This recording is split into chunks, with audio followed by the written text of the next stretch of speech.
Hello students, NCERT maths class 9th में आप सभी का स्वागत है। आज हम लोग प्रश्नावली 2.4 में प्रश्न क्रमांक 4 हल करेंगे, जिसमें हमें गुणनखंड ज्ञात करना है।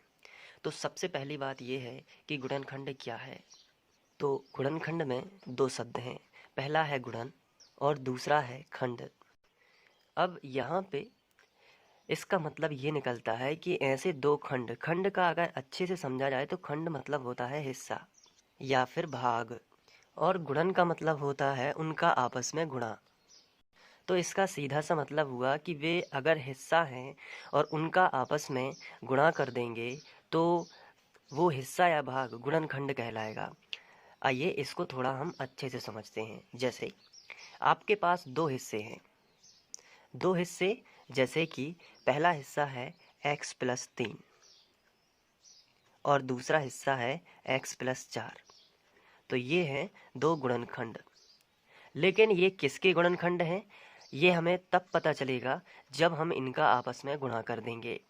इसका मतलब है कि जब हम आपस में गुणा करेंगे, जैसे x का गुणा इन दोनों में होगा x+4 और +3 का गुणा भी इन दोनों में होगा x+4। तो x का x वर्ग, x का 4 में होगा तो 4x, 3 का x में होगा तो 3x और 3 चौके 12। ये 4x और 3x आपस में जुड़ जाएंगे, बाकी और कुछ नहीं जुड़ रहा है। तो x वर्ग प्लस 4 और 3 7x प्लस 12। तो ये जो है आपको यहाँ पे एक बहुपद मिलेगा। इसके गुणनखंड कौन है, ये दोनों, ये। तो अब इसका मतलब ये साफ हो गया है कि गुणनखंड में खंड यानी हिस्सा, इसके कितने भाग हैं, इसके दो भाग हैं, पहला भाग और दूसरा भाग। तो ये इनके गुणनखंड हैं। अगर इनका आपस में गुणा कर दिया जाए तो ये संख्या बनेगी। तो इस सवाल को समझने के लिए हमें थोड़ा यहाँ पे समझना होगा कि हमें क्वेश्चन में ये दिया गया है और कहा गया है कि उसके गुणनखंड निकालिए। इस तरीके से दो खंड निकालिए। तो क्वेश्चन में हमें इस तरीके से क्वेश्चन दिया गया है, आप क्वेश्चन को देख सकते हैं कि यहाँ पे बिल्कुल उसी तरीके से दिया गया है। और हमें निकालना कैसा है, इसका खंड के रूप में, यानी कि इस तरीके से इनके आंसर निकालने हैं। ये गुणनखंड होंगे। जैसे पहले का गुणनखंड इस तरीके से आएगा, यहाँ पे कुछ भी हो सकता है, यहाँ पे संख्याएं। तो ऐसा हमें करना है। तो एक ऐसी कौन सी विधि है जिसके जरिए हम गुणनखंड निकालेंगे। तो आइए पहला क्वेश्चन हम अलग से लिखते हैं, इसके बाद क्रम से करते जाएंगे और आपको पूरा समझ में आएगा कि किस तरीके से करना है। गुणनखंड निकालना बेहद ही आसान होता है। आइए पहला क्वेश्चन अलग से लिखते हैं। तो ये रहा हमारा पहला क्वेश्चन और ये हमारा रफ वर्क होगा यहाँ पे, ताकि आपको समझाया जा सके उचित तरीके से। तो आइए स्टार्ट करते हैं। सबसे पहले आपको ये देखना है कि जब भी आपको गुणनखंड निकालना हो तो चेक करना है उसमें कि आपको तीन पद दिए गए हैं कि नहीं। पहला पद, दूसरा पद और तीसरा पद। अगर ये तीन पद दिए गए हैं तो समझ जाइए कि इसको हल करना बहुत ही सिंपल है। चार पद हैं तो भी सिंपल होता है, लेकिन अभी आप फोकस कीजिए केवल तीन पद वाले जो बहुपद दिए होते हैं उनके गुणनखंड कैसे निकालते हैं। तो पहला स्टेप क्या है, पहला स्टेप है, अच्छे से समझना है कि सबसे आखिरी वाली संख्या का गुणा सबसे पहले वाली संख्या में ही करना है। संख्या का गुणा संख्या में। तो बताइए सबसे आखिरी में यहाँ पे अचर पद क्या है, एक है, और यहाँ पे सबसे पहली क्या है, 12। इसको हम इस तरीके से समझ सकते हैं, जैसे हमने यहाँ पे चार हमें जो बहुपद दिए गए हैं, इसमें अगर हम दूसरे क्वेश्चन में देखें तो सबसे आखिरी वाली संख्या क्या है, 3, और सबसे पहली संख्या क्या है, 2। तीसरे में देखिए सबसे आखिरी वाली संख्या क्या है, 6, और सबसे पहले वाली संख्या क्या है, 6। तो इसका गुणा इसमें करेंगे, इसका गुणा इसमें करेंगे, इसका गुणा सबसे आखिरी वाली संख्या है 4, इसका गुणा 3 में करेंगे, केवल संख्या का। तो ये पहला स्टेप होता है। आइए वापस चलते हैं। तो सबसे आखिरी संख्या 1 है और सबसे पहली संख्या 12 है, तो 12 एकम 12, ये पहला स्टेप हुआ। तो उत्तर कितना आया? 12 ही आया। अब दूसरा स्टेप ये है कि ऐसी दो संख्याएं खोजना है जिनका गुणा 12 हो। तो देखिए, जिनका गुणा 12 होता हो तो 12 एकम 12, इनका गुणा भी 12 होता है। 6 दूनी 12, इसका गुणा भी 12 होता है। ये आपको मन से सोचना है कि 12 किस किस में आता है। फिर 4 की दुनिया में भी आता है, 4 तिया 12। अब इसको ऐसा भी लिख सकते हैं कि 3 चौके 12, लेकिन नहीं लिखना है क्योंकि 3 चौके 12 और 4 तिया 12 दोनों में 3 और 4 ही संख्या है, तो उनको एक बार लिखना है। इसी तरीके से ये भी नहीं लिखना है कि 2 6 12, क्योंकि 6 दूनी तो लिख गया, तो रिपीट नहीं करना है। और तो नहीं आता ना। चलिए, अब ये 12 हो गया, लेकिन इनमें से इन 3 संख्याएं हमें यहाँ पे 3 जोड़े मिले हुए हैं, पहला, दूसरा और तीसरा। इन तीनों में से हमें केवल एक संख्या सिलेक्ट करनी है जो हम यहाँ पे लिखेंगे, लेकिन कौन सी लिखेंगे? अब इसको ध्यान से देखिए। बीच वाली संख्या डिसाइड करती है कि इन 3 जोड़े में से कौन सा जोड़ा सिलेक्ट होगा। बीच वाली संख्या देखिए क्या है, 7x है ना। तो इनमें से ऐसी कौन सी संख्या हैं जिनका जोड़ 7 होता है? क्या 12 और 1 को जोड़ने से 7 आता है? नहीं, 12 और 1 को जोड़ने से तो क्या आता है? 13 आता है। 6 और 2 जोड़ने से आता है क्या 7? नहीं आता है। 6 और 2 जोड़ने से तो 8 आता है ना। लेकिन 4 और 3 जोड़ने से 7 आता है। तो संख्याएं कौन सी सिलेक्ट होंगी? 4 और 3। तो अब इसको 4 3 नहीं बोलेंगे क्योंकि हमारा 7x के फॉर्म में है, तो इसे हम बोलेंगे 4x और 3x। लेकिन जरा ध्यान दीजिए कि क्या 7 हमारा प्लस में है कि माइनस में है? माइनस में है। तो इनको हमें इस तरीके से लिखना है कि ये जो 7x है ये माइनस का 7x बने। तो बड़ा ही सिंपल है। आपको क्या करना है? माइनस का 4x लेना है और माइनस का ही 3x लेना है। तो दोनों जुड़ के माइनस के ही क्या हो जाएंगे? 7x हो जाएंगे ना। तो इसलिए अब हम 7x ना भी लिखें तो कोई बात नहीं, हम उसकी जगह पर -7x ले -4x प्लस -3x लिख देंगे, या -4x -3x लिख देंगे। तो हम 7x नहीं लिखेंगे और ये वाली संख्या भी ज्यों की त्यों और ये वाली संख्या भी ज्यों की त्यों। फिर से समझिए, पहला स्टेप क्या था? आखिरी वाली संख्या का गुणा पहली वाली संख्या में करना है। पहला स्टेप यही है ना, आखिरी वाली संख्या का गुणा पहली वाली संख्या में करना है। जितना उत्तर आता है अब वो हमें गुणा में देखनी होती है कि कौन कौन सी ऐसी संख्याएं हैं जिनका उत्तर वही आता है। जैसे 12 एकम 12 हो गए। लेकिन सूटेबल संख्या कौन होती है? जो बीच वाली संख्या होती है उससे डिसाइड होता है। उन दोनों संख्याओं का जोड़ बीच वाली संख्या होनी चाहिए। जैसे कि 4 और 3 कितनी हुई थी? 7 हुई थी। तो अब हम क्या करेंगे? यहाँ पे इसको ज्यों का त्यों लिखेंगे। देखिए, हल करते समय पहली बात तो ये है कि हमें पहले क्वेश्चन ही ज्यों का त्यों लिखना होता है। उसके बाद हमें ये वाली संख्या ज्यों की त्यों लिखनी है, 12x वर्ग। और 7x को हम क्या लिख सकते हैं? -4x और -3x। -4x -3x, ये 7x की जगह पर ये आ गया। और पहली संख्या और आखिरी संख्या में कोई चेंजेस नहीं होते हैं, ज्यों की त्यों ही लिखी जाती है। बस इतना ही है। अब इसके बाद यहाँ पर टोटल 4 पद हो जाते हैं, 1 2 3 और 4। तो अब क्या करना है? दो दो पदों में से कॉमन निकालना है। जैसे कि यहाँ पे देखिए, यहाँ इन दोनों में से क्या कॉमन आ रहा है ये आपको बताना है।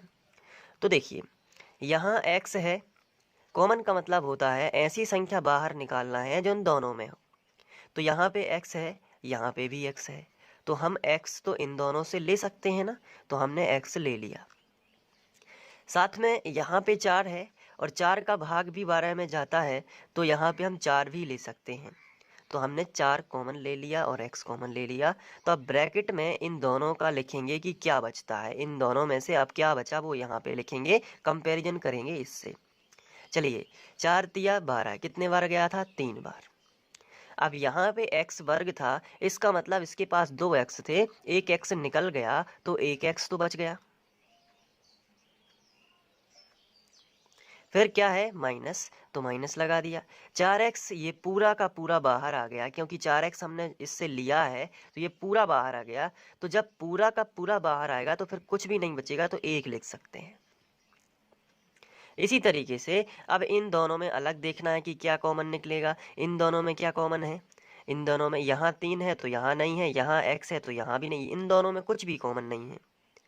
तो जब दोनों संख्याओं में, दोनों पदों में कुछ भी कॉमन ना हो तो हम एक कॉमन लेते हैं और चिन्ह वही रहेगा जो यहाँ पे लगा है। चिन्ह यहाँ किसका लगा है, माइनस का, तो माइनस का ही रहेगा, लेकिन एक कॉमन आएगा क्योंकि यहाँ पे कुछ भी कॉमन नहीं आ रहा है।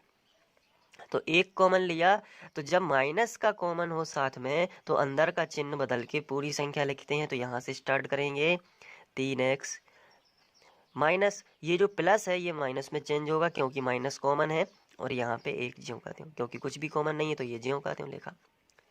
तो अब आपको समझ में आ रहा होगा कि कैसे करते हैं। अब ये 2 ब्रैकेट जो है ये 2 जगह लिखे हैं तो इनको एक जगह लिख देते हैं। इसका मतलब है कि हमने 3x माइनस 1 को कॉमन निकाला है। तो जब इसको हमने कॉमन निकाला तो क्या बचा, 4x माइनस 1, जो बाहर है इनको अंदर लिख लेते हैं। तो 4x माइनस 1, तो ये देखिए 2 टुकड़े हो गए, यही तो गुणनखंड है इसके, तो यही हमें करना था। तो 3x माइनस 1 और 4x माइनस 1, पहला क्वेश्चन इस तरीके से सॉल्व होगा। तो ये क्वेश्चन थोड़ा मैंने डिटेल से बताया है क्योंकि एक बार आप इसको देख लोगे कैसा करना है तो फिर आप इसको सीख जाओगे कि अच्छा इस तरीके के क्वेश्चन कैसे होते हैं। है कुछ नहीं, बस समझने वाली बात होती है। अगर आप इसको अच्छे से समझ जाओगे तो निश्चित ही आप इसको अच्छे से कर पाओगे। जैसे कि दूसरा क्वेश्चन देखते हैं। अब हमारा जो रफ है वो यहाँ साइड से चलेगा। ये बताइए, आखिरी वाली संख्या का गुणा पहली वाली संख्या में करते हैं तो 3 दूनी कितना आया, 6। कितना आया, 6। अब ऐसी संख्या खोजिए जिनका गुणा 6 होता है। तो सबसे पहले तो 6 एकम 6 होता है, फिर 3 दूनी 6 होता है, 6 एकम 6 करो तो भी 6 आता है, 3 दूनी 6 करो तो भी 6 आता है। अब 2 तिया 6 कर दो तो भी, लेकिन 3 दूनी लिख गया है तो 2 तिया लिखने की जरूरत नहीं है, 2 गुणे 3 लिखने की जरूरत नहीं है, ये आता है 6। लेकिन इन दोनों संख्याओं के जोड़े में से हमें एक जोड़ा सिलेक्ट करना है, वो कौन सा होगा, वो बीच वाली संख्या डिसाइड करेगी। यहाँ पे क्या लिखा है, 7x, क्या लिखा है ना, 7x लिखा है। तो सबसे पहले 7x है तो 3 और 2 जोड़े से क्या 7 आते हैं, आंसर है नहीं, 3 और 2 जोड़ने से तो 5 आते हैं, लेकिन 6 और 1 जोड़ने से 7। तो संख्याएं कौन सी सिलेक्ट होंगी, 6 और 1। तो इसलिए सबसे पहले हम इसको हम ज्यों का त्यों लिखेंगे, जैसे कि 2x वर्ग धन 7x धन 3। इसके बाद ये पहली संख्या हम ज्यों की त्यों लिख देते हैं और दूसरी संख्या भी ज्यों की त्यों, ये आखिरी वाली संख्या भी ज्यों की त्यों, लेकिन बीच वाला स्टेप जो उसको बस चेंज करते हैं। 7x की जगह पर हम 6x और 1x लिखेंगे, तो 6x प्लस 1x ये लिख दिया। तो इस तरीके से ये 4 पदों में कन्वर्ट हो जाएगी। अब हमें क्या करना है कि 4 पदों में से 2 पदों में से कॉमन निकालना। तो देखिए यहाँ पे 2 है और 2 की दुनिया में 6 आता है ना, इसलिए हम 2 कॉमन ले सकते हैं क्योंकि 2 का भाग चला जाएगा 3 बार। यहाँ पे x है और यहाँ पे भी x है तो हम x भी कॉमन ले सकते हैं। तो 2 कॉमन लिया और x भी कॉमन लिया।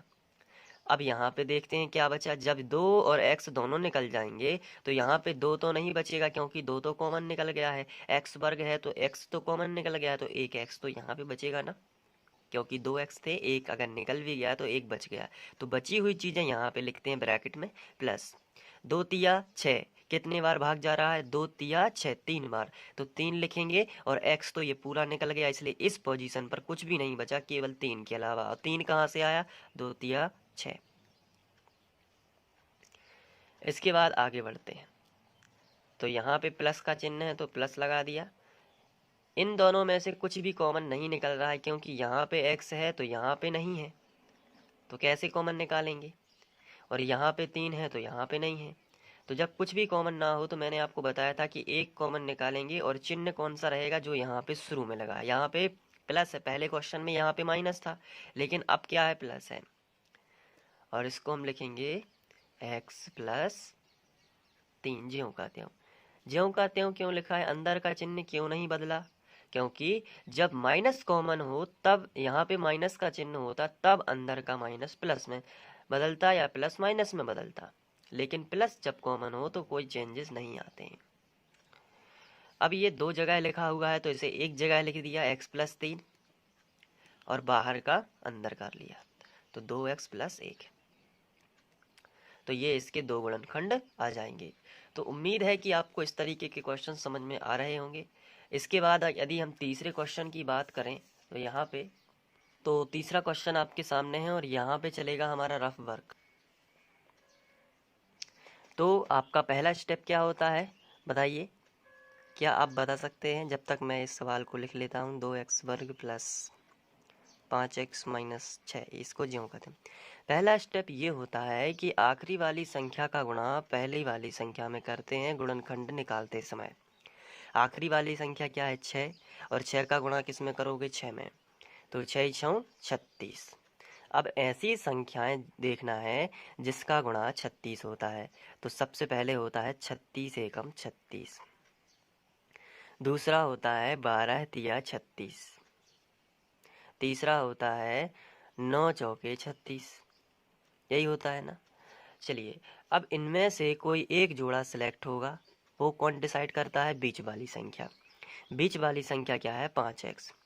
तो इनमें से 36 और 1 को जोड़ने घटाने से क्या 5 आता है? नहीं। 36 में 1 जोड़ दोगे तो 37 आता है, और अगर ज़्यादा से ज़्यादा 36 में से 1 घटा दोगे तो 35 आएगा। तो ये तो हो नहीं सकती। अब 12 और 3 की बात करते हैं। 12 और 3 में अगर 12 और 3 जोड़ दोगे तो 15 हो जाएगा, और 12 में से 3 घटा दोगे तो 9 आएगा। तो ये भी नहीं होगी। अब इसको देखिए, 9 में 4 जोड़ते हैं तो 13 आता है, लेकिन 9 में से 4 यदि घटा दें तो 5 आता है। तो यहाँ पे कुछ बात बनी। तो क्या करना है हमें? लेकिन सोच समझ के। 9 को हमें प्लस का लेना पड़ेगा और 4 को हमें माइनस का लेना पड़ेगा। 9x - 4x लिखेंगे तभी जाके प्लस का 5x बनेगा, क्योंकि प्लस की संख्या बड़ी होती है। तो आप समझ रहे होंगे कि हमें अंतर देखना होता है एक्चुअली में कि क्या होता है उन दोनों में। तो बताइए, 9 में से 4 घटाएंगे तो 5 मिलेगा ना। तो ये वाली संख्या और ये वाली संख्या हम ज्यों की त्यों लिखते हैं। तो हमने लिख दी इसको 6x² और ये -6। लेकिन ये जो 5x है इसको हम तोड़ के लिखेंगे। वो भी पहले हम पॉजिटिव का 9x लिख लेंगे और बाद में हम कितना लिखेंगे? बाद में हम लिख लेंगे ये 4x। तो 9 में से 4 घटाएंगे तो बचेगा ना 5x, और -6 हमारे पास है ही पहले से। ये थोड़ा दूर लिखा है लेकिन आपको ध्यान रखना है कि इसी के साथ है, समझाने के लिए हो गया। तो 6x² + 9x - 4x - 6। अब इसको यदि हम आगे सॉल्व करें तो क्या होगा? यहाँ पे 4 पद बन चुके हैं, 1 2 3 4। तो 2 में से अलग कॉमन निकालना है और इन 2 में से अलग कॉमन निकालना है। चलिए, यहाँ पे x है, यहाँ पे x है, तो इन दोनों से हमें x मिल सकता है, तो हमने x कॉमन निकाल लिया। साथ में यहाँ पे क्या है? 6 है, तो 6 की टेबल में 9 नहीं आता, लेकिन 3 की टेबल में 6 भी आता है और 9 भी आता है। तो हम 3 तो कम से कम कॉमन निकाल सकते हैं। तो हमने 3 कॉमन निकाला। तो 3x कॉमन निकालेंगे तो क्या बचेगा? देखते हैं। 3 से पहले भाग देंगे संख्या का संख्या में भाग। 3 दूनी 6, कितने बार गया? 2 बार। तो इस ब्रैकेट में 2 लिख देंगे। फिर x है यहाँ पे 2 की घात, एक x बाहर निकल गया तो एक x बच जाएगा। फिर प्लस लगा है तो प्लस। अब देखिए, 3 का 9 में भाग देंगे, संख्या का संख्या में भाग देंगे तो 3 का 9, कितने बार गया? 3 बार। और x तो पूरा का पूरा कॉमन निकल गया, तो यहाँ पे कुछ भी नहीं बचा। इस तरीके से अब यहाँ पे माइनस लगा है तो शुरुआती यहाँ तक, क्योंकि हमने 2 पद हो चुके हैं, हमने कॉमन निकाल लिया, तो अब तीसरे पद पे आएंगे तो उसका पहले चिन्ह लगाएंगे। किसका है? माइनस का। अब यहाँ पे देखिए, यहाँ पे 4 है, यहाँ पे 6 है, तो 4 की टेबल में 6 नहीं आता, लेकिन 2 की टेबल में 4 और 6 दोनों आते हैं। कैसे? 2 एकम 2, 2 दूनी 4, 2 तिया 6। किसकी टेबल में आते हैं? 2 की टेबल में। तो हम 2 कॉमन निकाल सकते हैं और चेक करेंगे क्या x भी कॉमन आएगा। यहाँ पे तो x है, यहाँ पे है क्या x? नहीं है ना। तो हम केवल 2 कॉमन निकालेंगे और अब ब्रैकेट बना देंगे। तो पहले पद में 2 कॉमन निकालने से क्या बचा? 2 दूनी 4, तो 2 बचा। 2 बार भाग चला गया क्योंकि, और x तो कॉमन है नहीं, तो x यहाँ पे बस बचेगा। फिर यहाँ पे माइनस लगा है और फिर 2 तिया 6, तो 3 बार भाग चला जाएगा, लेकिन माइनस कॉमन है तो माइनस का क्या बनेगा, प्लस। तो इस तरीके से जब हम माइनस कॉमन निकालते हैं तो अंदर का जो भी चिन्ह है वो बदलता है, चाहे माइनस का हो तो प्लस का, प्लस का हो तो माइनस का। ये अब ये 2 ब्रैकेट एक से हैं बिल्कुल, इसका मतलब आपका सवाल सही जा रहा है। अब ये 2 जगह लिखे हैं तो इसे एक जगह लिख देते हैं, 2x + 3, और यहाँ पे ये जो बाहर है इसको हम बाहर लिख देते हैं, 3x - 2। तो इस तरीके से ये 2 गुणनखंड आ जाएंगे। इसके बाद चौथा क्वेश्चन जो हमें दिया गया है ये आपके सामने है, तो सबसे पहले हम इसे लिख लेते हैं। तो क्या दिया गया है, 3x² - x - 4, और यहाँ पे हमारा रफ होगा। तो सबसे पहले आपका नियम क्या है कि आखिरी वाली संख्या का गुणा पहली वाली संख्या में करेंगे, तो 4 तिया 12। अब ऐसी संख्या खोजना है जिनका गुणा 12 होता है, तो सबसे पहले 12 एकम 12, फिर 4 तिया 12, और क्या होता है, और नहीं होता। तो 12, अब इसमें क्या है, -x लिखा है, तो x के आगे कुछ भी नहीं है तो 1 माना जाता है, तो हमें -1 यहाँ पे लिखा मानना है। तो अब इन दोनों जोड़े में से कोई एक जोड़ा सेलेक्ट होगा, वो कौन डिसाइड करेगा, ये बीच वाली संख्या, बीच वाली संख्या यानी कि -1। तो 12 और 1 को जोड़ने घटाने से क्या -1 आता है, अगर 12 और 1 जोड़ दो तो 13 आएगा, और 12 में से 1 घटा दीजिए तो कितना आएगा, 11 आएगा, तो ये तो नहीं है। अब 4 में से 4 और 3 को जोड़ोगे तो कितना आएगा, 7, लेकिन 4 में से 3 घटाओगे तो 1 बचेगा, लेकिन हमें तो चाहिए 4 में से 3 घटाएंगे तो कितना बचेगा, प्लस का 1, है ना, क्योंकि प्लस की संख्या बड़ी है, 4 में से 3 घटाएंगे तो 1 बचेगा, लेकिन हमें चाहिए -1, तो माइनस की संख्या बड़ी कर देंगे और प्लस की संख्या छोटी कर देंगे। तो क्या लिखना चाहिए, -4x और +3x, तो बचेगा ना माइनस का x, क्योंकि माइनस के 4x में से प्लस का 3x चला जाएगा तो माइनस का x बचेगा ना। इसलिए पहली वाली संख्या और सबसे आखिरी वाली संख्या ज्यों की त्यों। बीच वाली संख्या को क्या लिख सकते हैं, यहाँ पे प्लस का 3x और -4x, तो इस तरीके से भी लिख सकते हैं, या आप चाहें तो -4x पहले भी लिख दें और 3x, तो इससे कोई भी फर्क नहीं होता, गुणनखंड वही आते हैं जो आपके आंसर में आएंगे या मेरे आंसर में आएंगे, ठीक है, तो कोई दिक्कत वाली बात नहीं है। अब यहाँ पे देखिए, यहाँ पे 4 पद बन गए हैं, 1 2 3 4। तो सबसे पहले क्या करेंगे, इन 2 पदों में से अलग कॉमन निकालेंगे और इन 2 पदों में से अलग कॉमन निकालेंगे। यहाँ पे 3 है, यहाँ पे 3 है, तो 3 उभयनिष्ठ है, और यहाँ पे x है और यहाँ पर भी x है, तो x भी उभयनिष्ठ है। तो 3 निकल गया, x भी निकल गया, तो इस पद में क्या बचा, एक x और बचा, क्योंकि 2x थे। 3 निकल गया, एक x निकल गया, 2x थे ना, तो एक x और बच गया, प्लस यहाँ पे 3x पूरा का पूरा निकल गया, तो कुछ भी नहीं बचा, तो 1 माना जाता है। यहाँ पे माइनस है सबसे पहले, तो माइनस कॉमन। अब यहाँ पे 4 है और यहाँ पे भी 4 है, तो 4 कॉमन निकालेंगे। यहाँ पे x है, यहाँ पे x नहीं है, तो x कॉमन नहीं आएगा, तो 4 ही कॉमन आ गया, तो x बचा। और माइनस चूँकि कॉमन है, हमेशा याद रखिए माइनस कॉमन है तो अंदर का जो भी चिन्ह बदल जाएगा, माइनस का है तो प्लस का हो जाएगा, और 4 एकम 4, एक बार भाग चला गया।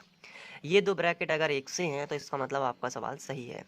तो इनको 2 बार लिखा है तो इसको एक बार लिख देते हैं, और एक बार इसको लिख देते हैं जो बाहर लिखा है, 3x - 4। तो इस तरीके से ये भी चौथे के भी गुणनखंड आ जाएंगे। तो यहाँ पे प्रश्न क्रमांक 4 समाप्त होता है।